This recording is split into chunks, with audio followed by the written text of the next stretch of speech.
Episode 9। तो episode 9 start होता है और हम देखते हैं एम्परर और लूफी को बात करते हुए, जहाँ पर एम्परर कहते हैं कि मुझे लगता है कि तुम्हारे पास बहुत ज़्यादा 说的 सीक्रेट्स 那 हैं, 个加成， मुझसे भी ज़्यादा। वैसे वो जो तुम लड़के का नाम लेती हो जैचैंग, वो है कौन? तो हमारे लूफी हंसते हुए कहते हैं जैचैंग। जैचैंग बहुत ज़्यादा हैंडसम है, टैलेंटेड है, जेंटल है, काइंड है। और तुम्हें पता है, जब मैं उसका हर टाइम कॉन्सर्ट देखने जाती हूँ तब तक एम्परर कहते हैं कॉन्सर्ट, ये कॉन्सर्ट क्या होता है? और हम देखते हैं उन लोग की बात छुप छुप के तैंग तैंग यारान एंड बाकी सब भी देख रहे होते हैं, आई मीन सुन रहे होते हैं। और फिर हम देखते हैं कि जो लूफी है वो कहती है कॉन्सर्ट। कॉन्सर्ट मतलब जहाँ पर एक लड़के को या कोई भी स्टेज पे गाना गाए और बहुत सारे लोग उसे चीयर अप करने के लिए अपने हाथ में एक स्टिक लेके रखेंगे। तो एम्परर कहते हैं कि अच्छा, तो क्या मैं सच में जैचंग जैसा दिखता हूँ क्या? तो लूफी कहती है हाँ बिल्कुल, अगर मैं ना तुम्हें जैचंग नहीं समझती ना तो मैं यहाँ कभी नहीं आती। तो एम्परर कहते हैं अच्छा, तब तो तुम उसे बहुत ज़्यादा मिस करती होगी। तब मैं लूफी कहते हैं मैं अपने डैड को भी मिस करती हूँ, अपने मोबाइल फ़ोन को और अपने लैपटॉप को भी। और हाँ, जैचंग के जो फैंस हैं ना, उन सबको भी बहुत ज़्यादा मिस करती हूँ। फिर हम देखते हैं कि ये सबको तो हमारे एम्परर और लूफी की बात सुनने में बहुत इंटरेस्ट था, बट फैंग को इसमें कोई भी इंटरेस्ट नहीं दिख रहा था। फिर लूफी कहती है कि अगर मेरे फ्रेंड्स को पता चला ना कि मैं जैचिंग जैसे दिखने वाले आदमी को जानती हूँ ना, तो ना मुझे बहुत ज़्यादा जेलस होंगी। तो एम्परर कहते हैं ये कौन है, कौन ये जैचिंग जिसका तुम इतनी तारीफ़ें कर रही हो, क्या वो भी मेरे जैसा एम्परर है? तब हमारी लूफी कहती है कि चुप करो, तुम्हारा ये ताज है ना, आई मीन थ्रोन, ये किसी को भी चाहिए एम्परर का थ्रोन। वो सच बहुत ज़्यादा टैलेंटेड है, जेंटल, काइंड एंड। फिर से तारीफ़ें शुरू हो जाती हैं जैचेंग की। और वो डांस कर सकता है, गाना गा सकता है, बहुत ज़्यादा हर एक चीज़ में वो परफेक्ट है। तो एम्परर कहते क्या तुम्हें मैंने कहा नहीं था कि मेरे समय तुम किसी का भी नाम मत लेना जिसे पसंद ना करता होऊंगा? तो लूफी कहते मैंने कहाँ लिया था ना। और फिर हम देखते हैं कि जो एम्परर है ना, वो लूफी का जो लिपस्टिक है उसे उठा के खुद पे लगाते। तो वहाँ बारिश हो जाती है। तंग तंग कहता है जल्दी से कोई अच्छी जगह खोजो हम लोग के लिए, और वो लोग भागने लगते। बट एम्पर अपनी पावर का यूज़ करके सबको वहीं पर स्टॉप कर देते। फिर हम देखते हैं कि ऐसे 5-10 मिनट तक एम्पर और लूफी एक दूसरे को देख रहे होते हैं। तो लूफी कहती है कि क्या तुम मुझे बस ऐसे ही देखते रहोगे, तुम्हारे पास और कोई काम नहीं है? तभी हमारी लूफी को मिलता है वो वाली बुक जो तैंग तैंग ने दी थी एम्परर को, एंड वो देखने ही वाली होती है, मतलब उसमें पढ़ने ही वाली होती है कि तब तक एम्परर वो बुक लेने की कोशिश करते हैं, बट हमारी लूफी देती कहाँ है। बट तभी हम देखते हैं कि जो एम्परर, उन्हें नोज ब्लीडिंग होने लगती है और वो वहीं पर बेहोश हो जाते हैं। फिर हम देखते हैं बायवुचेन को जो अपने ट्यूशन अटेंड कर रहे होते हैं, मतलब ट्यूशन पढ़ा रहे होते हैं। तभी हम देखते हैं कि वहीं पर ब्रिज के पास से हमारी जनरल चू जाती हैं और उस वापस वहीं पर आ जाती है और फिर डायरेक्टली बायवुचेन के ट्यूशन के यहाँ एंड ऐसे शो कर रही होती जैसे वो तो बस राउंड लगा।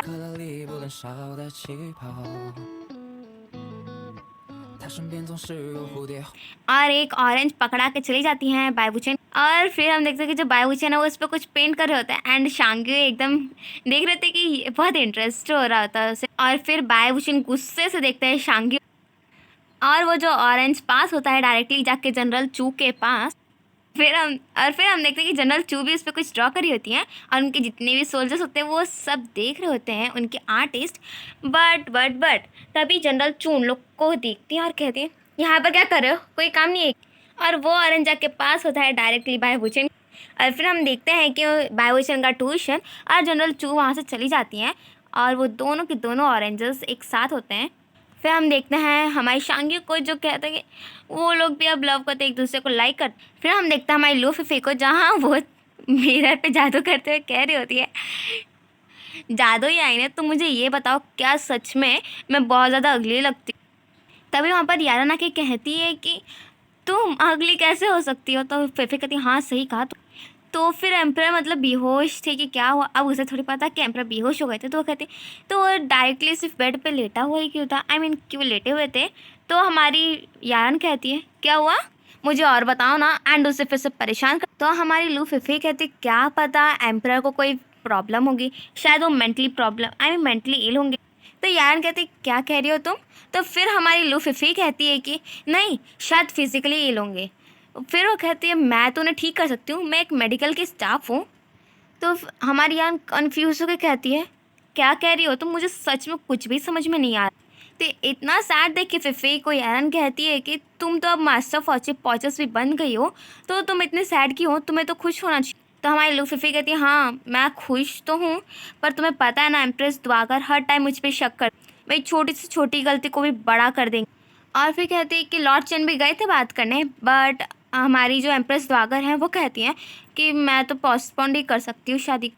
तो हमारी यान कहती है अरे हाँ ना, मैं तो ये बात को पूरा भूल ही चुकी थी, ये मैटर को तो अभी तक एम्प्रेस द्वागर ने सॉल्व ही नहीं की। तो हमारी यान कहते क्या पता एम्प्रेस द्वागर को इस बात पे एक दिन रिग्रेट होगा। तो फिर हमारी लूफीफी कहती मेरे पास एक आइडिया। और फिर हमारी लूफीफी कहते तुम बताओ कि मतलब एजेड लोगों को क्या पसंद, बच्चे है ना, तो क्यों ना मैं और एम्प्रर मिलके उन्हें ग्रैंडसन दे दे। तो जीसे सुन पहले तो हमारी यान शॉक होती है और उसके बाद कहती क्या सच में। तब तक फिफी कहती नहीं नहीं नहीं ऐसा नहीं हो सकता, अगर ऐसा हो गया ना तो हमारी एम्प्रेस द्वागर वो बच्चे के साथ साथ मुझे भी मार डालेंगी। फिर हम नेक्स्ट में देखते हैं शांगी और शू शिनचैन को, जहाँ पर हमारे शांगी एक बात पर अटका होता है कि मैं सोच रहा था ना कि इस अटक जाता है और यही बात 5 बार रिपीट कर, जिसे सुनकर शू शिनचैन कहते हैं कि तुम जो भी सोचो बट अभी तुम यंग, उसका कहते जाए जाए तो तुम नहीं समझ पाओगे। तो फिर शांग्यू कहते हैं कि अच्छा एक बात कहूँ मैं आपसे शू शिनचैन, मैंने आपको भी देखा है और एम्प्रर को भी देखा है, लूफीफी को भी देखा है, बट मुझे पता ही नहीं है कि ये लव लाइक ये होता क्या है, तो मुझे इसके बारे में जानना है। तो फिर शू शिनचैन कहते हैं कि ठीक है तो तुम जाओ और मेरे बुक स्टॉल में से जाके कैट अराउंड वाली वो वाली बुक ले लो जो टैंग टैंग ने दी थी एम्प्रर को, और मैं बाद में तुम्हें आज शाम को कहीं लेके चलूँ। फिर हम नेक्स्ट सीन में देखते हैं हमारे लूफीफी और हमारे मास्टर मे को, जहाँ पर मास्टर मे कहते हैं फिफी देखो मैंने तुम्हें सारी बात बता दी एम्प्रर, यहाँ तक कि उनके बचपन की भी सारी बात बता दी, तो क्या मुझे कुछ टिप मिलेंगे। आई मीन इनडायरेक्टली वो पैसा मांग रहे होते। तो हमारी लूफीफी कहती है मास्टर में आपको पता है ना कि हम लोग बहुत अच्छे वाले फ्रेंड हैं, तो आपको पता ये भी होगा कि हम लोग आई मीन हमारे रिलेशनशिप को, हमारे फ्रेंड्स के रिलेशनशिप को ये पैसा बर्बाद कर सकता है, हम ऐसे कैसे कर सकते। तो मास्टर में कहते हैं नो मनी नो रिलेशनशिप। तो मास्टर में एक्टिंग करते हुए कहते हैं कि एक दिन देखो मैं मर जाऊंगा तो मैं एम्प्रर के लिए कुछ छोड़ के जाना चाहता हूँ, अब वो पैसा ही तुम्हें छोड़ के जा सकता। तो फिर हमारी लूफीफी at a exchange of money वो देती है अपना शॉमीयू मास्क और कहती कि शॉमी मास्क है तो ये तुम्हें हेल्प, और इसके पीछे देखना बहुत सा मतलब कैसे बनता है ये भी लिखा है, तो तुम इसे पढ़ के बना लेना बिल्कुल ऐसे ही और इसे बेच, तुम सच में बहुत अमीर बन जाओगे देख लेना। एंड वो लोग एक दूसरे की तारीफ करना शुरू कर देते। एंड देन हम देखते हैं एक साथ हमारी लूफीफी और एम्प्रर को, जहाँ पर हमारी लूफीफी पहले कहती है देखो ना कितना अच्छा, एम्प्रर भी पहले यहाँ वाले देख के कहते हैं हाँ अच्छा दिन तो है, क्या हुआ तुम्हें मुझसे कुछ बात करनी थी इंपॉर्टेंट है। तो लूफीफी कहती है हम लोग देखो ना कितने टाइम से नहीं मिले। तो एम्प्रर कहते हैं अरे हम लोग तो कल ही मिले थे ना, तुम इतने जल्दी कैसे भूल सकती। तो हमारी लूफीफी चिल्ला चिल्ला के बुला रही होती है मास्टर मे को, बट वो तो अंडर टेबल सो रहे होते हैं। एट लास्ट हमारी लूफीफी लात मार के कहती है उठो, आई मीन मास्टर मे।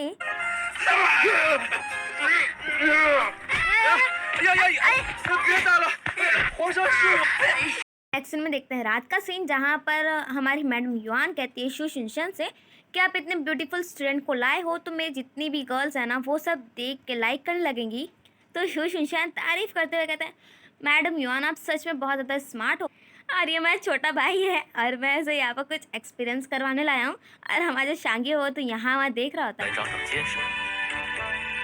फिर हमारे शांगी मुड़ के कहते हैं कि शू शिनचैन क्या सच में आपको लगता है कि मैं अपने लाइफ पार्टनर को यहाँ खोज पाऊँगा। और कहता है कि मैंने आपकी बुक में पढ़ा था कि जब मैं अपने लाइफ पार्टनर को मिलूँगा ना तो मुझे उसके अलावा और कोई नहीं दिखेगा, बट ऐसा तो यहाँ कुछ भी नहीं है। और बाद में उसे पता चलता है मैडम युआन से कि उसके लिए आपको बहुत ज़्यादा पैसे भरने होंगे। तो फिर ये बात सुन के पहले सैड होता है शांगी, और फिर कहते हैं कि क्यों ना मैं उसे फ्री करवा लूँ, मतलब विदाउट एनी कॉस्ट। तो शू शिनचैन कहते हैं तुम सच में ना अपने मास्टर से मतलब लॉर्ड चेंजेस। फिर हम टैंग टैंग को देखते हैं जो हमारी शॉपिंग के साथ बिताए हुए हर एक पल को याद कर रहा होता। और इसी के साथ एपिसोड 9 का यहीं पर हो जाता है ख़त्म। Thank you, bye bye.